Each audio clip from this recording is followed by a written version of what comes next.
নিষেধের বিরুদ্ধে কমিশনে তৃণমূল, মন্ত্রীর বিরুদ্ধে বাহিনীকে ব্যবহারের অভিযোগ, ভোট কর্মীদের দিয়ে ফর্মে সই করানোর অভিযোগ, ফর্মে জমায়েত সরাতে বাহিনীর বল প্রয়োগের উল্লেখ, জোর করে ভোট কর্মীদের সম্মতি আদায়ের অভিযোগ।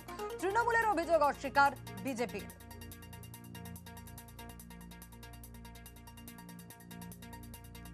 কালকের নির্বাচনকে মানে প্রভাবিত করবার চেষ্টা করছে কেন্দ্রীয় মন্ত্রী, তার বাড়িতে বসে এই বিএসএফ এর অফিসারদের কাজে লাগিয়ে আনলফুল গ্যাদারিং হবে এবং সেটাকে ডিসপার করবার জন্য সই করিয়ে নেওয়া হচ্ছে প্রিসাইডিং অফিসারদের কাছ থেকে।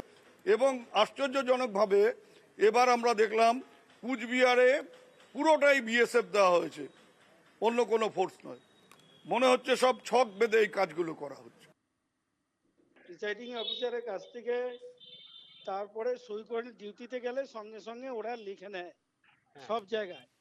এমনি পুলিশ যদি ওই প্রিসাইডিং অফিসারের সঙ্গে থাকে সেটাও লিখে নেবে সে, যে আমি ডিউটি করছি, আপনার কোনো ঝামেলা হলে তার দায়িত্ব প্রিসাইডিং অফিসারে। এটা নতুন কিছু না, এটা উদয়নগঞ্জ জানে না, তাই একটু স্মরণ করে দিলে ভালো হবে।